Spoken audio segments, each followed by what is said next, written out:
한번 따라하시죠. 이런 교회 되게 하소서.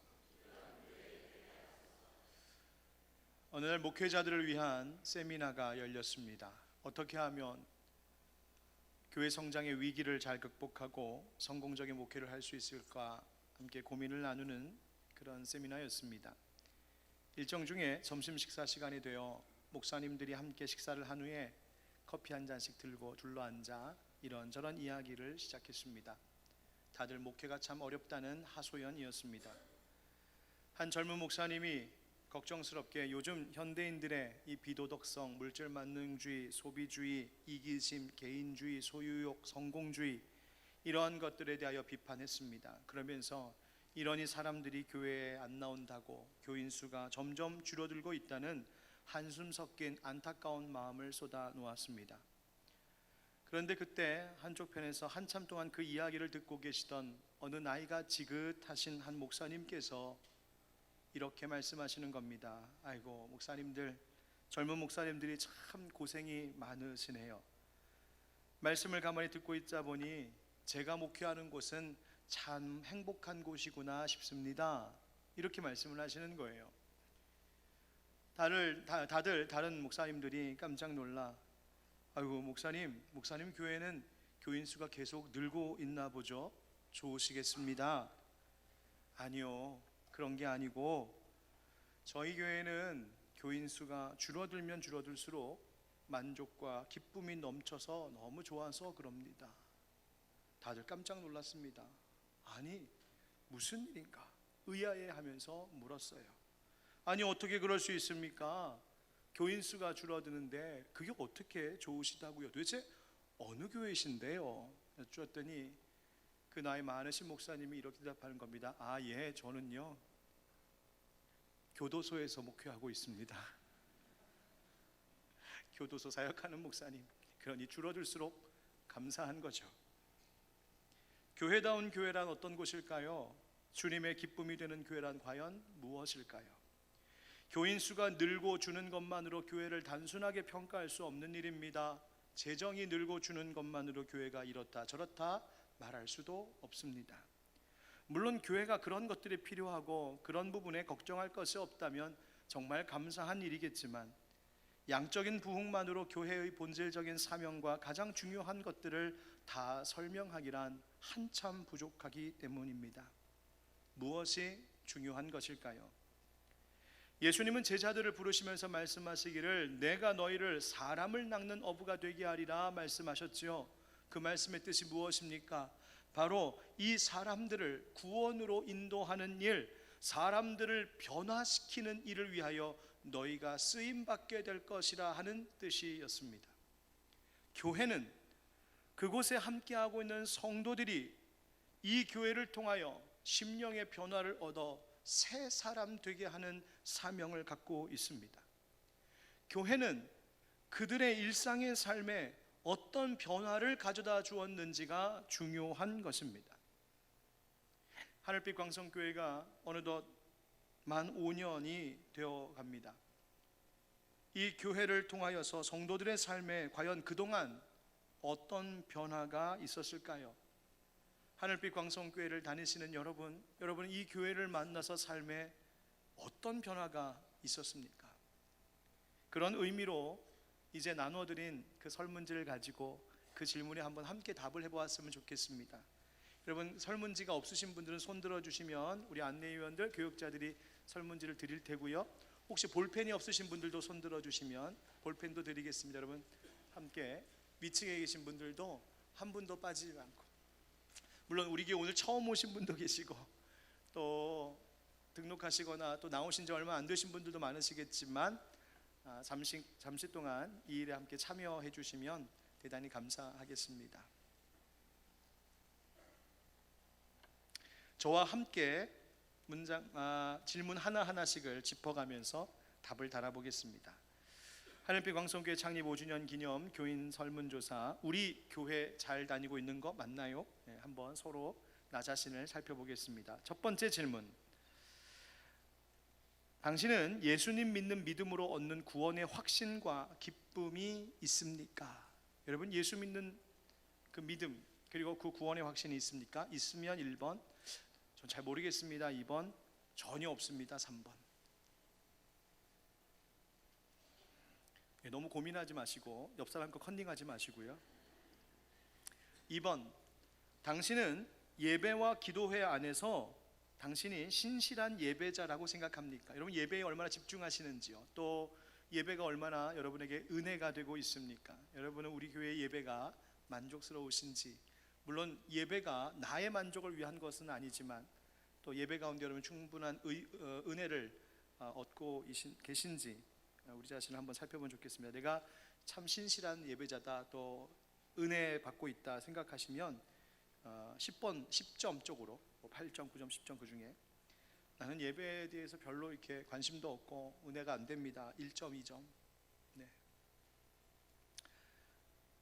3번, 하늘빛 광성교회의 설교 및 성경 공부를 통해 당신의 삶에 긍정적인 변화가 있었다고 생각합니까? 우리 교회에서 말씀을 듣고 때로는 모여서 말씀을 공부하는데 이런 말씀 듣고 말씀 공부하는 시간을 통해서 하늘빛 광성교회 온 이후로 내 삶의 말씀 때문에 긍정적인 변화가 있었다고 생각하느냐? 있었으면 많았다 그럼 9점, 10점, 전혀 별로 없다 1점, 2점. 네 번째 질문은 기도에 대한 질문입니다. 하늘빛 광성교회를 만난 후 당신의 기도 생활에 많은 변화가 있었다고 생각합니까? 그러니까 우리 교회 나오기 전에의 내 기도 생활과 우리 교회 다니고 난 이후부터 내 기도 생활에 어떤 변화가 있었는지, 많은 변화가 있었다, 좋은 변화가 있었다 하면 8점, 9점, 10점, 없었다 1점, 2점. 여러분 솔직하게 정직하게 써주세요. 네. 네, 목사님 위에서 쓰지 마시고요. 네. 정직하게 쓰셔야 우리 향후 5년, 10년 사역에 어디에 중점을 둘 것인지를 저희가 알 수 있습니다. 정직하게 써주세요. 5번, 하늘빛 광성교회를 만난 후 당신의 가정의 행복 지수가 증가했다고 생각합니까? 우리 교회 나오기 전에는 맨날 일주일에 한 번 빼놓지 않고 싸웠는데 우리 교회 나온 이후로 금술이 너무 좋아졌다. 자녀들하고 하나 소통 못하던 우리 식구들인데 우리 교회 나온 이후로 자녀들하고 소통이 시작되었다 등등, 행복 지수가 얼마나 올라갔는지. 더 악화된 가정은 없으시죠? 6번, 당신의 가족은 가정 예배를 드리고 있습니까? 주 1회 이상 드립니다. 1번, 월 1회 이상 드립니다. 2번, 명절, 추모 예배 이럴 때만 드립니다. 3번, 전혀 드린 적이 없습니다. 4번, 체크. 7번, 하늘빛 광성교회 드림스토리 교회학교가, 우리 아이들 교회학교가 다음 세대를 잘 양육하고 있다고 생각하십니까? 여기 물론 부모님들도 계시고 아닌 분들도 계시지만 상관없이 다음 세대를 양육하고 있는 우리 교회학교가 잘 되고 있다고 생각하는지 한번 여러분 1점부터 10점까지 점수를 매겨보시죠. 특별히 당신은 자녀를 드림스토리 교회학교에 보내고 있습니까? 자녀가 있으신 분들은 교회학교를 보내고 있어요. 우리 하늘빛 광성교회 교회학교를 보내고 있으면 예 1번, 아니면 2번. 8번, 하늘빛 광성교회를 만난 후 이웃에 대한 관심과 사랑의 실천이 증가했습니까? 예전에는 나밖에 몰랐고 내 인생 살기도 바빴는데 하늘빛 광성교회 다니고 난 이후로 주변 사람들을 돌아보게 되고 사랑하게 되고 섬기게 되고 어쨌든 좀 그렇게 해보려고 제가 변화가 있는 것 같습니다 하는 것 한번 스스로 평가해 보시죠. 1점부터 10점까지. 9번, 복음전도 또는 하늘빛 광성교회를 다른 사람에게 소개하는 일에 적극적이십니까? 여러분들 가운데 내가 복음전도하는 일, 우리 교회 다니면서 내가 이제는 만나는 사람들마다 복음전하고 만나는 사람마다 우리 하늘빛 광성교회 자랑합니다. 그러면 9점, 10점. 나는 하늘빛 광성교회 다니면서도 한 번도 복음 전해본 적도 없고 우리 교회를 그렇게 자랑해 본 적도 없습니다. 오히려 부끄럽습니다. 1번, 1점. 됐죠? 그 다음에 10번, 당신이 그리스도인인 것이, 내가 예수 믿는다는 것이 사회생활, 즉 직장생활 혹은 학교생활 등등 그리고 일상에 주는 영향이 어떻다고 생각합니까? 이 말은 내가 예수 믿는다는 것이 보니까 내가 바깥에서 일상생활하면서도 직장생활하면서도 너무 이것이 좋다, 내 인생의 플러스다, 너무 복이고 은혜인 것 같다, 긍정적이다, 그러면 4.5점. 반대로 나는 직장 다니면서 학교 다니면서 예수 믿는 것이 이렇게 불편하고 거추장스러운지 몰랐다, 너무 힘들다, 그러면 마이너스 5점, 4점. 나는 별로 상관이 없는 것 같습니다. 0점. 다 적으셨어요? 됐습니까? 100점 맞은 것 같아요. 자, 옆으로 쭉 전달해 주시고 우리 안내위원들 교육자들께서 걷어 주시기 바랍니다. 혹시 다 못하신 분들은 마저 하셔서 나가시는 길에 1층에 제출하는 함을 준비해 놨습니다. 여러분들께서 거기다 제출해 주시면 감사하겠습니다. 여러분, 왜 이런 거 하냐면은요, 저희가 지난주 설문조사와 함께 이것을 잘 통계를 내서 앞으로 우리 하늘빛 광성교회가 다시 향후 5년 어떠한 사역에 집중해야 하고 또 우리 성도들의 영적 상태를 한번 돌보기 위함입니다. 여러분들 참여해 주셔서 고맙습니다. 감사합니다. 이제 하나님의 말씀 다시 전하도록 하겠습니다. 여러분, 우리는 우리 교회가 어떤 교회인가를 생각할 때에 사실은 그 교회가 바로 나 자신이라고 하는 사실을 간과하지 말아야 합니다. 우리가 모였으니 하늘빛 광성교회요, 우리 각 사람이 바로 하늘빛 광성교회이기 때문입니다. 우리 각 사람이 교회의 지체인 것이죠. 한국교회가 이렇다 저렇다 때로는 비판하기도 하지만 사실은 내가 바로 한국교회 교인이요, 내가 그 개신교 교인이라는 사실을 우리는 잊어버리지 말아야 합니다. 이 자리에 모든 성도들, 저는 성도다운 성도 되기를 주의 이름으로 축복합니다. 교회다운 교회가 되는 우리 교회이기를 축복합니다. 그것이 하나님께 영광이 되는 것이고 그것이 성도들에게는 행복이 되는 것이기 때문에 그렇습니다. 우리 교회를 처음 시작할 때에 제가 2015년 1월 처음 이 강대상을 이 자리에 놓고 앞에다 붙여놓은 것이 있습니다. 하나님을 기쁘시게, 성도들을 행복하게. 이 강단 위에서 주의 복음 전하고 말씀 전하고 예배 인도하고 기도하고 목회하고 사역할 때에 이 모든 것이 하나님께는 영광이 되고 성도들을 행복하게 하는 바로 그런 목회하겠다 다짐했었기 때문입니다. 교회가 그렇게 될 때에 세상에 희망을 줄 수 있기 때문입니다. 그래야 하늘빛 광성교회가 세상에 복이 되는 교회가 되기 때문에 그렇습니다. 그럼 어떤 교회가 교회다운 교회일까요? 결국 우리는 성경으로 돌아가야 합니다. 성경에 기록된 초대교회 이야기는 모든 세대의 교회들이 잃지 말아야 할 모습이 무엇인지를 일깨워주는 귀중한 말씀입니다. 오늘 함께 봉독한 말씀은 가이사랴에 주둔하고 있던 로마 군대 장교 백부장 고넬료 집안 이야기입니다. 고넬료라고 하는 사람은 유대인이 아니라 이방인이었지만 그는 하나님을 경외하는 신앙을 갖고 있었던 사람이요, 그는 기도 생활에도 열심일 뿐만 아니라 또한 구제 활동, 즉 이웃을 사랑하고 섬기는 일을 했던 사람. 그래서 그의 기도와 구제가 하나님께 상달되어 하나님의 기억하신 바가 된 경건한 사람이었습니다. 그야말로 하나님 사랑, 이웃 사랑의 본을 보인 인물입니다. 주님께서 그 가정을 기억하셔서 구원하시고자 그곳에 바로 사도 베드로를 보내시지요. 그리고 그 가정에 예수 믿어 얻는 구원의 은혜가 시작됩니다. 한 가정이 교회가 되었습니다. 그 집안 사람들이 교회가 된 것이죠. 오늘 이 고넬료 집에 있었던 은혜가 우리 하늘빛 광성교회에도 임하여서 주여 우리 교회 이런 교회 되게 하옵소서 구하는 기도의 제목이 되고 또 구한 대로 이루어 주심으로 하나님이 기뻐하시는 더욱 교회다운 교회, 성도다운 성도로 성숙해지는 이 시간이 되기를 예수님의 이름으로 축원드립니다. 아멘. 한번 따라 하시죠. 말씀과 성령으로 충만한 교회. 고넬료가 있는 곳으로부터, 그 집에서부터 약 50km 떨어진 욥바라고 하는 곳에 시몬이라고 하는 베드로, 예수님의 제자 사도 베드로가 머물고 있었습니다. 베드로는 주님의 특별한 섭리 속에 이 고넬료 집에 초대를 받게 되는데요, 고넬료가 하루는 기도하던 중에 환상 중에 하나님께서 보이시고 욥바에 가서, 욥바라는 곳에 가서 그 시몬이라는 베드로를 초청해 와라, 그렇게 명령을 받습니다. 그래서 집안 하인 둘과 부하 가운데 경건한 사람 하나를 불러 욥바에 가서 베드로를 모셔오도록 했습니다. 그 사람들이 베드로가 있는 집에 도착할 때쯤에 주님은 베드로에게도 동시에 역사하시는데요, 기도하던 베드로에게 환상을 보이십니다.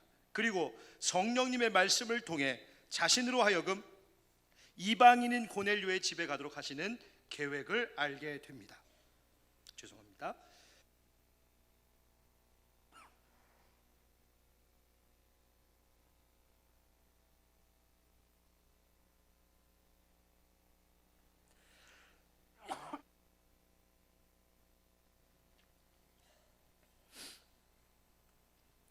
죄송합니다.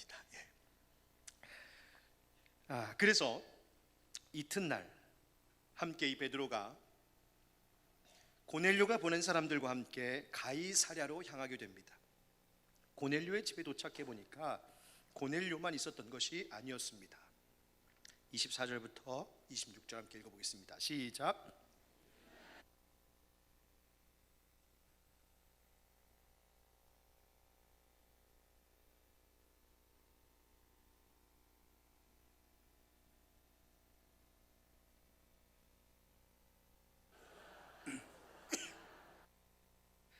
고넬료와 그 집의 사람들이 얼마나 베드로를 기다렸는지 알 수 있는 장면인데요, 얼마나 사모했는지 하나님께서 환상을 통하여서 연결해 주신 이 만남을 기다리다가 베드로가 나타나니 그 앞에 마치 하나님 본 것처럼 엎드려 절하며 맞이했습니다. 그러자 베드로가 나도 사람이다, 일어나라 말하고는 지금까지의 자초지종을 쭉 들어보니까 하나님께서 특별히 이 가정을 기억하시고 자기를 보낸 것을 알게 되었습니다. 그리고 그 자리에서 복음을 전합니다. 세례 요한 이야기로부터 시작해서 예수님께서 성령이 임하시는 그 세례를 받는 사건으로부터 시작하여서 유대 땅을 두루 다니면서 선한 일을 행하신 것, 귀신 들린 자 고치신 것, 하나님 나라 전하신 그 일들을 쭉 들려주고, 또 마지막에 예수께서 십자가에 달려 죽으시고 사흘 만에 부활하신 일을 전했습니다. 그리고 그 예수 그리스도를 믿는 자들이 바로 죄 사함을 받아 구원 얻는다는 놀라운 그 복음을 전해 주었습니다. 한마디로 그 고넬료의 집에서 베드로가 지금 전도 집회를 한 것입니다. 강사 사도 베드로, 장소 고넬료 집, 주제 예수 믿으세요. 그리고 오늘 본문이 이어집니다. 그 성경이 그 다음 그 자리에서, 그 집회의 자리에서 어떤 일이 벌어지는지를 말해주고 있습니다. 44절부터 46절 함께 읽어보겠습니다. 시작. 베드로가 이 말을 할 때에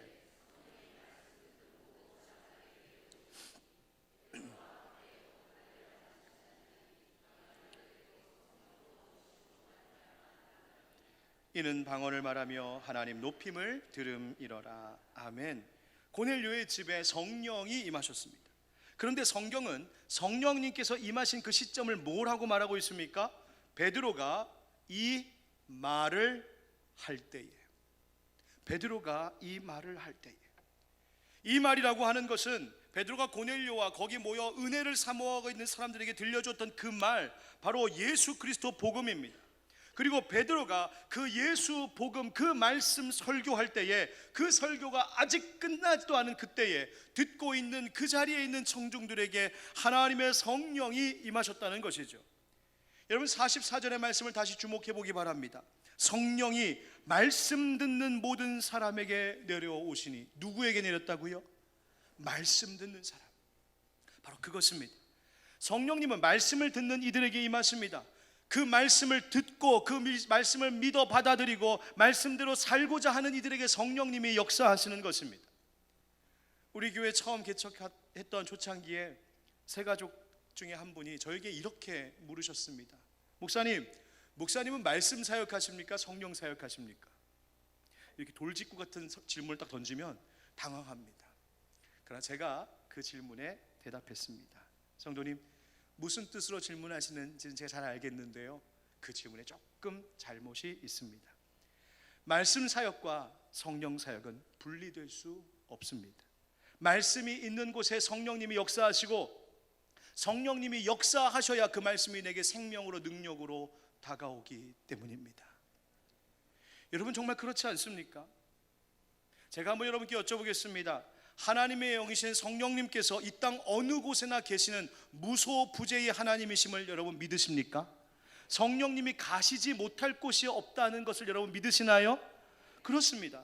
다윗도 이것을 알았습니다. 그래서 시편 139편에 노래하기를 내가 주의 영을 떠나 어디로 가며 주의 앞에서 어디로 피하리이까? 내가 하늘에 올라갈지라도 거기 계시며 스올에 내 자리를 펼지라도 거기 계시니이다. 내가 새벽 날개를 치며 바다 끝에 가서 거주할지라도 거기서도 주의 손이 나를 인도하시며 주의 오른손이 나를 붙드시리이다. 아멘. 내가 어딜 가 있든지 거기 하나님의 영이 계시다는 거예요. 그렇다면 왜 아직도 이 땅 어딘가에는 구원을 얻지 못한 자들이 있는 것일까요? 왜 아직도 이 땅에는 예수님을 알지 못하는 사람들, 심지어 예수 이야기를 듣지도 못한 사람들이 여전히 이 지구에는 있는 것일까요? 거기에는 성령님이 계시지 않는 겁니까? 성령님이 계시다면 어디든지 가셔서 모든 사람에게 그 구원 얻지 못한 사람들 마음을 확 사로잡으시고 역사하셔서 그들을 구원하실 능력이 없으신 건가요? 성령님께서는 거기까지는, 그 깊은 산간 오지까지는 못 가시는 분이십니까? 아니지 않습니까? 그럼 왜 성령님의 구원의 그 역사가 나타나지 않는 곳이 여전히 있는 것일까요? 그것은 바로 복음이, 말씀이 전해질 때에 거기에 성령님도 역사하시기 때문입니다. 말씀이 있어야 하기 때문입니다. 성령님은 말씀이 있는 곳에 역사하십니다. 말씀 듣는 자들 위해 일하시는 분이십니다.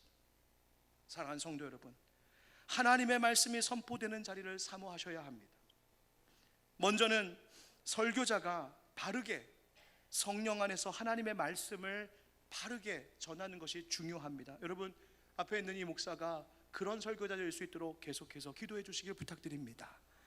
그리고 설교자의 그 성실한 만큼이나 듣는 청중들도 설교의 말씀이 전해지고 복음이 전해지는 자리를 사모하셔야 합니다. 하나님의 말씀이 들리는 이 자리, 여러분 이 예배의 자리는 하나님께서 여러분들에게 말씀 들려주시려고 초대하신 자리입니다. 하나님의 말씀을 들을 수 있다는 것은 인간에게 주어진 최고의 은혜 중에 하나요. 내일을 살아본 적이 없는 우리 인생들, 매일 하루하루가 처음 살아보는 날인 인생들에게 하나님은 말씀을 통하여 그 길을 비춰주시며 안내해 주십니다. 주의 말씀은 내 발의 등이요 내 길의 빛입니다. 그런데 오늘날 설교 강단에서 선포되는 말씀을 과연 하나님의 말씀으로 듣기보다는 그저 사람의 말로만 여기는 경향이 혹 있지는 않을까요? 고넬료의 집사람들은 베드로가 와서 말씀을 전할 때에 하나님을 따르는 마음으로 엎드렸는데 과연 우리는 어떨까요? 그저 주일마다 성경 좀 알고 있는 한 교육받은 목사가 인생 살아가는데 도움될 만한 좋은 이야기하는 그 정도의 시간으로 혹 여기지는 않으십니까? 나는 바빠서 평소에는 성경 읽지도 못하고 잘 모르니 주일에 한번 와서 좋은 말 듣고 가면 마음도 편안해지고 정신건강에 좋고 사는데 유익한다 하니 내가 듣고 간다, 그렇게 설교를 여기지는 않으십니까? 혹은 부부 사이에 가정의 평화를 위해서 억지로 끌려와 앉아 있다가 가시는 분은 안 계신가요? 사실 이와 같은 현상은 오늘날만의 이야기가 아닌 것 같습니다. 칼빈이 오늘 본문 성경 구절을 주석하면서 이렇게 기록했더군요. 사람의 말을 듣는 사람이, 즉 설교자의 말을 듣는 사람이 그와 동시에 꼭 성령, 영을 받아들이는 것은 아닙니다. 사실 설교자들은 하나님을 따르려는 마음으로 사람을 따르던 그 베드로의 청중과 같은 사람들을 오늘날 발견하기가 어렵습니다. 베드로의 그 청중들, 오늘 본문 속에 나오는 고넬료의 집 사람들처럼 그렇게 베드로가 전하는 말씀을 하나님의 말씀으로 들으면서 거기에 엎드리는 자를 찾기 쉽지 않다라고 칼빈이 써놨습니다. 지금으로부터 약 500년 전 이야기. 칼빈 당시에도 설교자의 말을 듣고 그것을 하나님의 말씀으로 받아들이며 그렇게 엄숙하고 절대적으로 여기는 사람 찾기 어렵다 했습니다. 그러니 오늘날은 오죽하겠습니까? 그런데 칼빈이 그 다음 이렇게 말하는 것에 눈이 갔습니다. 그렇지만 하나님께서는 선택받은 자들에게 있어서는 그들의 내부에 외적인 말씀과 성령의 은밀한 능력의 조화를 느끼게 해 주십니다. 설교자의 말을 통하여 귀로 들려오는 하나님의 말씀을 들을 때에 동시에 성령께서 내 안에 그 말씀에 대하여서 깨닫게 하시고 듣게 하시고 알게 하셔서 그 은밀하고 능력 있는 조화를 경험하게 한다는 것입니다. 여러분, 말씀이 들리고 말씀에 엎드리는 택함 받은 자들 여러분들이십니까? 말씀을 사모하시고 말씀 앞에 엎드리시는지요? 지금 이 자리에서 선포되고 있는 말씀이 하나님의 말씀으로 들리십니까?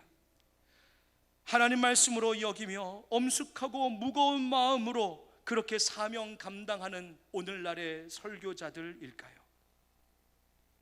여러분, 설교의 시간은 정보를 취득하는 시간이 아닙니다. 하나님의 말씀 들리는 시간, 말씀 주시는 하나님을 만나는 사건이 바로 설교의 시간입니다. 에베소서 6장 17절 우리 함께 읽어보겠습니다. 시작. 구원의 투구와 성령의 검 곧 하나님의 말씀을 가지라. 아멘. 사랑하는 형제자매 여러분, 하나님 말씀이 곧 성령의 검입니다. 은혜 사모한다면 말씀에 귀 기울여야 합니다. 말씀 읽으셔야 합니다. 복음 전해지는 곳에, 말씀이 있는 곳에 성령님이 역사하시기 때문입니다. 그래서 올해 우리 교회는 복음 전도하는 일에 더 힘쓰려고 합니다. 또 성경 읽기에 성경 일독 운동도 하려고 합니다.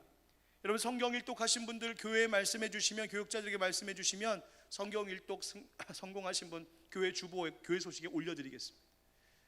여러분, 아이들 초등학교에서 독서 마라톤이라는 거 하는 거 아십니까? 이번 학기에 몇 페이지 읽었어요, 몇 페이지 읽었어요 선생님하고 확인하면 그거 누적된 페이지 수 계산해서 이 친구는 3,000페이지, 이 친구는 5,000페이지, 이 친구는 40,000페이지 읽었네 그러면서 배지도 주고 상도 해서 독서, 책 읽기를 권장합니다. 우리 교회도 개인적으로 혹은 목장이 함께 성경 몇 장 읽었는지 여러분 그거 우리 한번 열심히 한번 시합해 봅시다. 우리 교회에 성경 있는 선한 경쟁이 있었으면 좋겠습니다. 왜냐하면 말씀이 있는 곳에 성령님 계시기 때문입니다. 말씀 듣기 위하여서 앞자리 차지하려고 애를 쓰는 선한 경쟁이 있었으면 좋겠습니다. 왜요? 그 사모하는 마음들 속에 하나님의 성령이 임하시기 때문입니다. 교회는 설교자의 바른 말씀 선포가 필요하고 청중들의 겸손함과 기대감이 있는 경청이 필요하고 그리고 함께 나아가 전도함이 필요합니다. 우리 하늘빛 광성교회 모든 가족들, 이 자리에 계신 모든 성도들이 올해 무엇보다도 하나님 말씀 사모하고 듣고 가까이에서 성령으로 충만한 한 해 우리 교회가 되기를 예수님의 이름으로 축원드립니다. 따라하십시다. 막힌 담 없는 열린 교회. 고넬료의 집 사람들이 성령을 받자 베드로와 함께한 일행이 그것을 보고 깜짝 놀랐습니다. 왜냐하면 지금까지 유대인들의 생각 속에는 하나님께 구원을 얻는 은혜가 아브라함의 혈통적인 자손, 즉 유대인 이스라엘 사람들에게만 그 구원의 은혜가 임하는 줄 알았는데 지금 보니까 이방인인 이 사람들에게 성령님이 임하신 겁니다. 저들이 예수 믿고 구원 얻는 역사가 일어났습니다. 성령을 받더니 방언으로 하나님을 찬양하는 것을 목격했기 때문입니다. 베드로가 그것을 보고 깜짝 놀라고 확실히 깨달았습니다. 아, 정말 그렇구나. 하나님은 외모를 보시지 않고 사람의 중심 보시는 분이시구나. 출신, 배경, 외모, 세상 지위 상관없구나. 하나님 경외하고 예수 믿는 믿음 있는가 보시는 분이시구나. 그래서 뭐라고 합니까? 47절 48절 함께 읽겠습니다. 시작. 이에 베드로가 이르되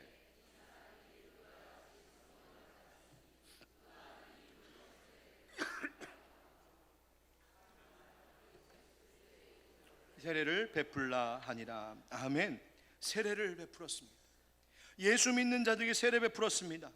예수 그리스도의 이름으로 세례를 베푸니 이제 유대인과 이방인의 막혔던 장벽이 허물어진 것입니다. 하나가 된 것이죠. 그것이 바로 교회였습니다. 세상의 외적인 어떤 기준으로 갈라놓지 않는 것, 차별하지 않는 것, 누구든 예수 그리스도를 주로 고백하는 믿음과 그것에 헌신하는 삶이 있다면 한 형제, 한 자매가 되는 것, 그것이 교회였습니다. 에베소서 4장 5절 6절에 주도 한 분이시오 믿음도 하나요 세례도 하나라고 말씀하십니다. 에베소서 2장 14절에는 그는 우리의 화평이신지라 둘로 하나를 만드사 원수된 것 곧 중간에 막힌 담을 자기 육체로 허시고. 여러분, 예수님이 십자가에 죽으신 이유가 우리들 사이에, 하나님과 우리 사이에 있었던 막힌 담 허물기 위하여 죽으신 것이라고 말씀하십니다. 교회도 그래야 합니다. 세상의 조건과 겉모양이 우리의 막힌 담이 되어서는 안 됩니다. 저 사람은 저런 일을 하는 직업의 사람이고 나는 이런 일을 하는 사람이니 우리는 함께 하기가 어려워. 그렇지 않습니다. 저 사람은 못 배웠고 나는 많이 배웠으니 내가 저 사람보다 더 낫지, 뭐든지 우선이지. 여러분, 착각이십니다. 어휴, 저 사람은 도대체 머리 스타일이 왜 이래? 도대체 어느 미용실 가서 뽑고 온 거야? 화장은 또 왜 저렇게 하고 다니는데? 자꾸만 외모만 보며 그 사람을 평가해서는 안 됩니다. 뿐만 아니라 입는 옷, 들고 다니는 가방이 어디 거 얼마짜리인지 사람 평가하고 그것으로 자랑 삼는 일이 있다면 그것은 참다운 교회의 모습일 수가 없습니다. 신앙생활 한 지 얼마 되었는지, 우리 교회에 등록해서 다닌 지 얼마 되었는지, 그것이 그를 대하는 태도일 수 없습니다. 저 사람은 어느 교회 다니다가 온 사람이래, 저 사람은 이전 교회에서 무슨 일이 있었대. 여러분, 이것이 우리의 대화의 주제가 되어서도 안 됩니다. 이런 것들이 판단하는 기준이 되어서도 안 되고, 이런 것들이 누군가를 멀리하거나 혹은 가까이 하는 이유가 되어서도 안 된단 말입니다. 그것이 자랑거리가 되어서도 안 됩니다. 예수 그리스도께서 십자가의 죽으심으로 허무신 담을 우리가 또다시 세워서는 안 된다는 말입니다. 에베소서 4장 3절 함께 읽겠습니다. 시작. 평안에 매는 줄로 성령이 하나 되게 하신 것을 힘써 지키라. 아멘. 사랑하는 성도 여러분, 막힌 담이 없는 열린 우리 교회이기를 바랍니다. 우리 교회 광성교회의 3대 목표 중에 하나가 상식이 통하는 교회입니다. 상식이 통한다는 것은 소통이 원활하다는 것과 연결됩니다. 열려 있다는 것입니다. 우리가 많이 부르던 찬양 가운데 사랑의 주님이 날 사랑하시네, 내 모습 이대로 받으셨네, 사랑의 주님이 날 사랑하듯이 나도 너를 사랑하며 섬기리. 있는 모습 그대로 막힌 담 없이 인정하고 받아주는 것, 바로 그것이 교회입니다. 사랑하는 성도 여러분, 우리 하늘빛 광성교회가 올해에도 앞으로도 계속 예수 사랑 성령의 은혜로 막힘 담 허물고 마음과 생각이 늘 열려있는, 그래서 하나 되는 이 교회 되기를 예수님의 이름으로 축원드립니다. 세 번째 따라 합시다. 더 사랑하는 뜨거운 교회. 오늘 말씀 가운데 놓치기 쉬운 구절이 하나 있습니다. 48절입니다. 명하여 예수 그리스도의 이름으로 세례를 베풀라 하니라. 그 다음 다 같이 시작. 그들이 베드로에게 며칠 더 머물기를 청하니라. 아멘. 성령을 받고 예수 그리스도를 믿게 된 고넬료 집 사람들에게 베드로가 물로 세례를 베풀었어요. 이제 공식적으로 예수 믿는 믿음 안에서 한 형제자매 가족이 되었습니다. 베드로가 이제 떠날 때가 되자 그 고넬료 집에 있는 사람들, 이제 막 그리스도인 된 사람들이 베드로에게 청합니다. 베드로 사도시여, 며칠 더 머물다 가십시오. 왜 그랬을까요? 이유는 단순합니다. 그들이 말씀 더 듣기를 원했기 때문입니다. 예수님에 대하여 더 알고 싶고 더 듣고 싶고 더 배우고 싶었기 때문이죠. 그리고 이제 그리스도 안에서 하나 된 우리들이 더 서로 사랑하며 교제하기를 원했기 때문입니다. 더 많은 배움과 교제가 있기를 원했던 이유입니다. 그들 마음속에 무엇이 있었단 말일까요? 열정이 생긴 겁니다. 말씀에 대한 열정, 은혜에 대한 열정, 예수 알고 싶은 열정, 진리를 사모하는 열정이 생겼습니다. 뿐만 아니라 서로에 대한 사랑의 열정도 생겼습니다. 말씀 전해준 사도 베드로와 거기서 함께 더 교제하고 싶었습니다. 그래서 말한 거죠. 며칠 더 머물다 가십시오. 더 사랑하게 되었다는 말입니다. 누가 주신 마음일까요? 그렇죠, 성령님 주신 마음이죠. 여러분, 교회는 하나님 사랑하는 열정, 말씀 사랑하는 열정, 서로 성도를 사랑하는 그 뜨거운 열정이 식어서는 안 됩니다. 진리를 배우고 깨우침에 대한 지속적인 갈망이 있어야 합니다. 형제자매를 향한 서로의 사랑도 날로 더해가야 합니다. 그래서 교회에 오고 싶은 마음이 절로 나야 한단 말입니다. 여러분 따라합시다. 오고 싶은 교회, 계속 있고 싶은 교회. 이 마음이 중요합니다. 여러분들, 많은 사람들이 교회를 선택할 때에 어떤 교회 갈까요? 자기가 가고 싶은 교회 갑니다. 무슨 뜻이에요? 가고 싶은 마음이 들어야 돼요. 여러분, 우리 교회는 과연 누군가 오고 싶어하는 진리, 누군가 오고 싶어하는 사랑이 있는 교회일까요? 그 열정이 식지 않고 있습니까?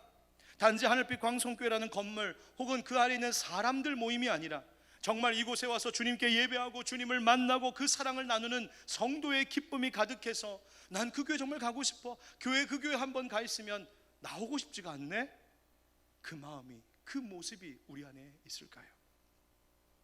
여러분, 이 교회 사랑하고 이 교회에 오고 싶은 마음이 있으십니까? 그렇다면 왜 그리 먼저 가십니까? 축도 끝나기 전에 왜 그렇게 서둘러 일어나십니까? 예배 후에 함께 교제하고 차 한잔 나누고 식사도 좀 같이 하고 함께 봉사하고 봄이 되면 말씀 공부도 같이 이제 시작하고 예배 후에 주일날 교회에 머물면서 목장 모임도 하고 그렇게 성도의 교제 나누면 참 좋을 텐데 왜 먼저 가십니까? 혹시 먼저 막 가려고 할 때 뒤에서 누가 며칠 더, 아니 몇 시간 더 머물다 가면 안 되겠습니까? 묻길래 뒤돌아보니 혹 그것이 예수님이시면 어쩌겠습니까? 베드로전서 2장 2절 말씀 함께 읽겠습니다. 시작. 갓난 아기들 같이 순전하고 신령한 젖을 사모하라. 이는 그로 말미암아 너희로 구원에 이르도록 자라게 하려 함이라. 아멘. 여러분, 배우고 모이는 일에 그 사모함이 뜨거워지는 이 한 해가 되길 축복합니다. 성도의 교제가 더 뜨거워지는 사랑 넘치는 교회 오래 만들기를 축복합니다. 오고 싶고 더 있고 싶은 교회, 우리 교회이길 축복합니다. 이런 마음으로 기도문을 하나 적어 보았습니다. 주여, 주께서 세우신 하늘빛 광성교회가 이런 교회 되게 하소서. 어두운 세상 참빛 비추어 세상을 위로하고 구원으로 인도하는 생명 살리는 교회 되게 하소서. 눈물 흘리는 자들에게는 그들을 탓하지 않고 함께 울어주는 교회, 눈물의 이유를 함께 고민하는 교회 되게 하소서. 기뻐하는 자들에게는 나의 일인 듯 함께 기뻐 춤추고 그 기쁨 주신 주님께 함께 감사하는 교회 되게 하소서. 빛을 잃지 않고 소금의 맛을 잃지 않는 교회, 그래서 하나님이 기억하시는 교회, 세상이 희망을 포기하지 않게 하는 교회, 그래도 저 하늘빛 광성교회가 있어 참 다행이다 칭찬하는 교회, 오고 싶은 교회, 더 있고 싶은 교회, 그렇게 계속 함께 하고 싶은 교회, 그런 교회 되게 하소서. 아멘. 기도하겠습니다. 우리 이 시간에 오늘 말씀 붙들고 함께 기도합시다. 하나님, 우리 교회가 말씀 충만 성령 충만한 교회 되게 하옵소서. 우리 교회가 막힌담이 없는 열린 교회 되게 하여 주옵소서. 우리 교회가 서로를 향한 사랑, 주를 향한 사랑, 배우고 예배하고 섬기는 일에 대한 열정이 더 뜨거워지는 교회가 되게 하여 주시옵소서. 우리 함께 오늘 말씀 붙들고 간절히 기도드리겠습니다. 기도합시다. 은혜가 풍성하신 아버지 하나님, 오늘 주의 말씀 드렸습니다. 하나님의 은혜, 하나님의 사랑으로 여기까지 왔습니다. 주님, 우리 하나님 광성교회 하나님 기뻐하시는 교회 되게 하여 주옵소서. 하나님의 영광이 되는 교회 되게 하여 주옵소서. 말씀과 성령으로 충만한 교회 되게 하여 주시옵소서. 하나님, 우리 교회가 찬양으로 넘치는 교회 되게 하여 주시옵소서. 하나님을 기뻐하는 교회 되게 하여 주옵소서. 우리 속에 막힌담이 없게 하여 주옵소서.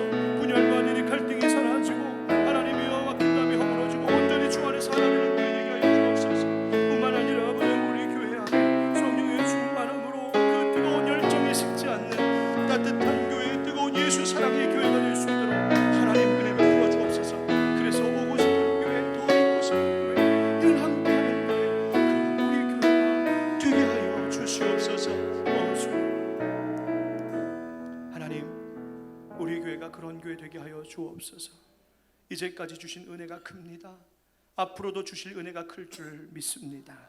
하나님, 우리 하늘빛 광성교회가 하나님의 기쁨이 되고 아파하고 상처받고 방황하는 많은 영혼들이 와서 함께 쉼을 얻고 털을 내리고 그렇게 함께 즐거워할 수 있는 생명 살리는 교회가 되게 하여 주시옵소서. 오늘도 예배하고 돌아가는 모든 이들의 삶 속에 교회의 머리 되신 주님께서 은혜로 함께 하시고 평강으로 지켜주실 줄 믿사옵고 예수 그리스도의 이름으로 축복하며 기도드리옵나이다. 아멘.